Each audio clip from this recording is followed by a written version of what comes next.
Hi, Dr. Tanya Farron here, continuing our reading of Raising the Well-Adjusted Child, a Parent's Manual. We're going to get into Chapter 3, Forming Strong Connections with our kids. Now, I want to read to you a quote from a very dear friend of mine named Gina. I have always wanted my kids to be able to say, no matter what the subject, they could always count on me to listen and to give them my honest opinion. It may not always be the answer that they are hoping for, but it is an honest opinion from a person who loves them more than life itself. My dear friend Gina.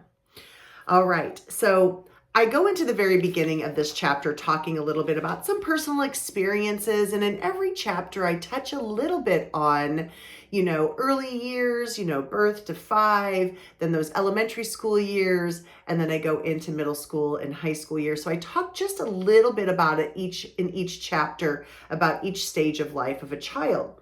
And so I want to go into this section here. It's about 3 pages into the book after I've given some experiences personally, as well as some recommendations for things to do with your kiddos. So at any age, you must show your child that you care about them. You must love and nurture them.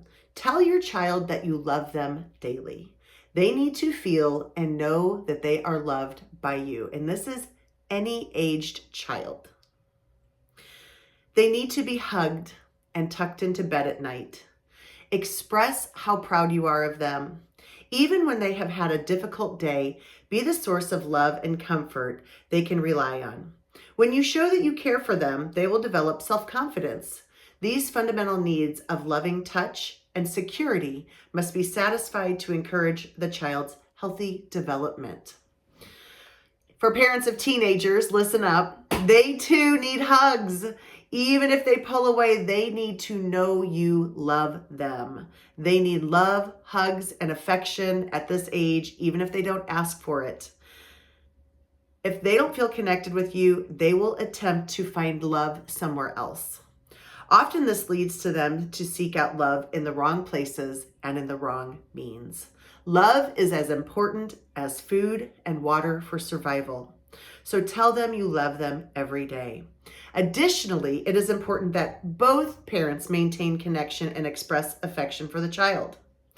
Fathers especially have huge influences on teenage boys and girls. Both parents need to spend time with their children and build a relationship with them. Each parent contributes to the growth and development of the child differently. My daughters learned how to be treated by a man through the way their father treated them. So if you're a dad, listen up. Your children are watching you as well. And so they're following that model. So what type of man are you portraying to your daughters? Because most likely they're going to seek out a man similar to you. He was the first model of male influence in their life. They then sought to find men who treated them similarly. He also taught them things that I could not teach them. I'm not athletic, so I could not teach them those skills. He hunts and understands the outdoors, but I do not. Therefore, he taught them things I never could have been able to. And his dad jokes. Need I say more? So even if you're divorced, both parents should be actively involved in their teen's life. During this time, a joint effort from both parents is necessary. Ensure that your child feels supported, guided, and encouraged by both parents. Spending quality time with your teen creates lifelong memories, and really, for that matter, with any aged child, spending quality time with them really creates and builds lifelong memories for those children. So continue to nurture and love your child is the main message in that section. And there's other things that are in this chapter as well about that. And we'll get into it in another video. But I really encourage you to grab your copy of Raising the Well-Adjusted Child, a Parent's Manual. It is on Amazon. As of right now, it's on a super sale. So sometimes I run those super sales. Check that out. I also want to go ahead and tell you again, in the very back of the book, there are some discussion questions. That's what I'm looking for here. Oh, I was already on it. So I'll just read you a couple of them. Each chapter has 6 discussion questions and spaces for you to go ahead and write into it. But this one is for Informing Connections, chapter 3. How do you show your child love and care about them? So, I mean, it's just a really great way for you to just sit back and think about it and think about, how do I show love and affection to my children? And really spend some time reflecting on it. Remember, this is your personal thoughts and journey and writing. You don't have to share them with the world, but this is a way for you to think about, how can I improve my parenting practice right now?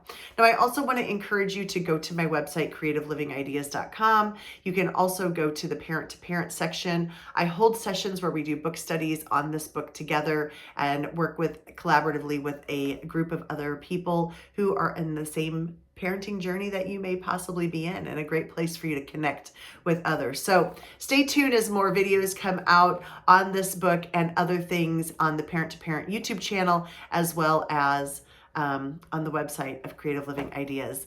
You know, I'm just excited that you're here and that you're watching this video and you're already taking great steps forward to improving your parenting practice. So I know you're going to do great on this journey. Thanks for watching.